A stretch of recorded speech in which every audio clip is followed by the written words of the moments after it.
Start. Madam, as you know, the judicial system consists of two parts, that is the bar and the bench. Stop. The people in both the bar and the bench come from the same background, the legal background. Stop. Sometimes, they are interchangeable, very often, they are. Stop. But unfortunately, in this tussle which has been going on between these two wings, it is the public which suffers, we, the people, who are mentioned in the preamble of the constitution. Stop. We look forward to the judicial system as the guardian of the people's interests. Stop. Now, why this has happened, it is difficult for me to go into. Stop here. In this connection, I would like to mention one or two things. Stop.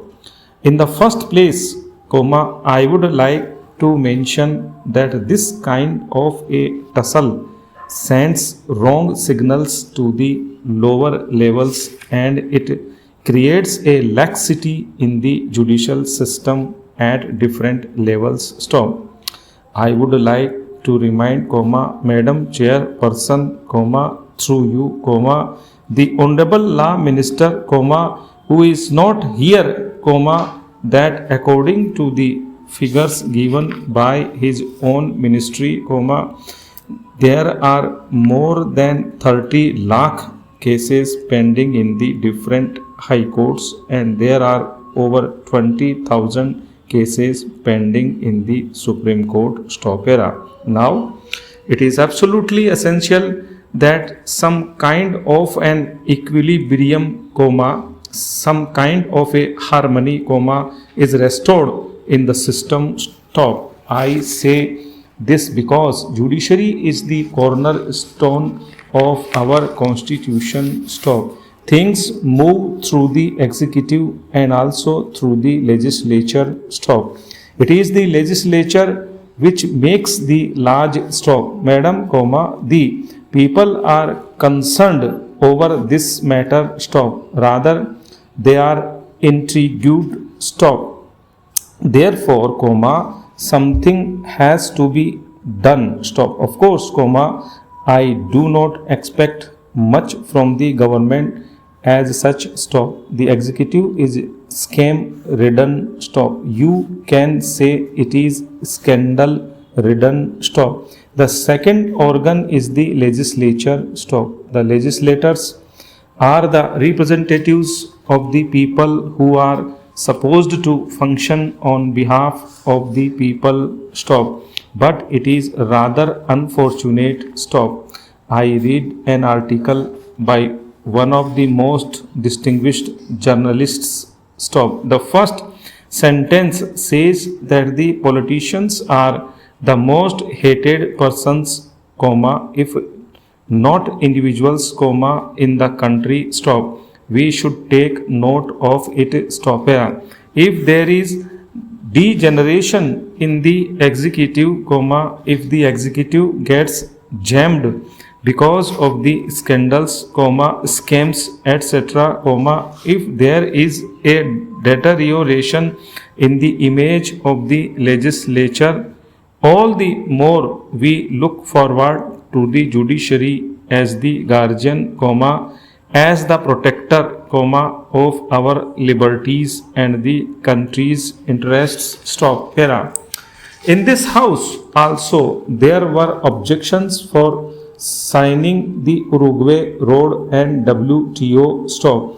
Honorable Minister, that is a consequential arrangement. Stop. The countries who are parties to the World Trade Agreement have to implement it in their own countries. Stop. The prime opposer himself has said that there are large existing in the other countries also. Stop. Madam, we have entered the international market and our bilateral markets or multilateral agreements with individual countries have gone, and the World Trade Organization has come into being, and by this our trade also will improve. Stop. After the collapse of Soviet Russia, after the disintegration of Russia, on which Indian trade was very much dependent,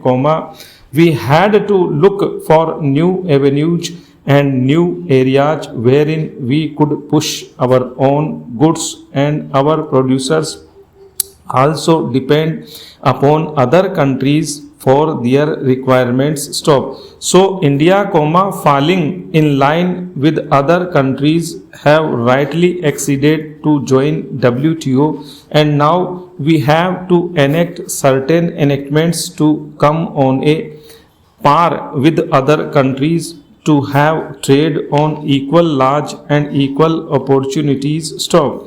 The Honorable Minister has already explained that this bill has come just to safeguard the interests of the local producers, small scale industries on which we are very much dependent, and who will be affected if these laws are not enforced. Stop. Madam, the bill seeks to impose a countervailing duty on those goods which have been imported into our country and subsidized at the hands of the producing countries. Stop. If a producing country or the country which exports reduces its rates to lower than the normal value, with subsidy or with assistance or with grants, to that extent that cost will be reduced, and when it comes to our country it may work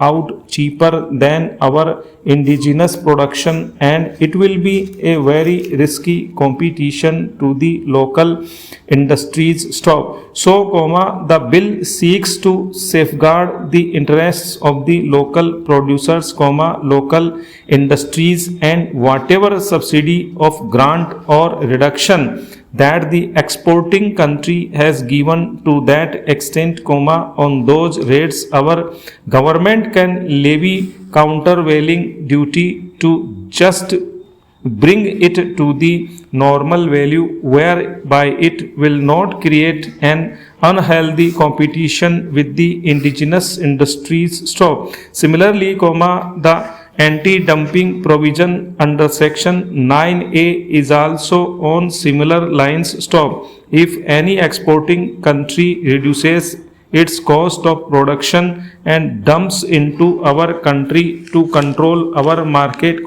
then also the indigenous producer will be handicapped. Stop. So, there are the provisions agreed under the WTO. Stop.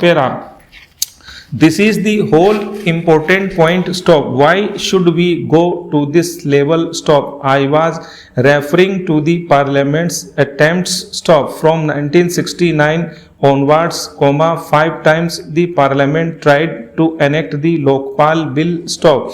But all the 5 times, the Parliament failed to enact because the Lok Sabha collapsed before the bill could be taken up for serious consideration and enactment. Stop. Since the last 3 years, this government has been there. Stop.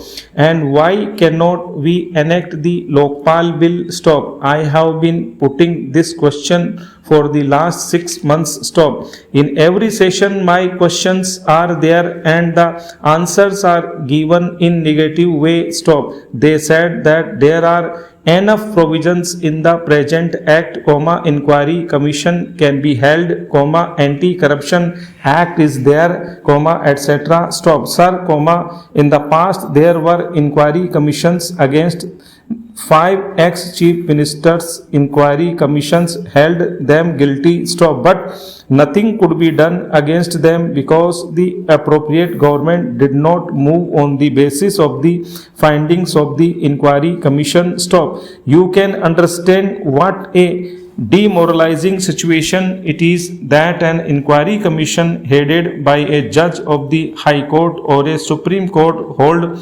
5 ex-chief ministers guilty and no action is taken by the appropriate government because there was a lacuna that on the basis of the findings the appropriate government could not proceed with further action. Stop.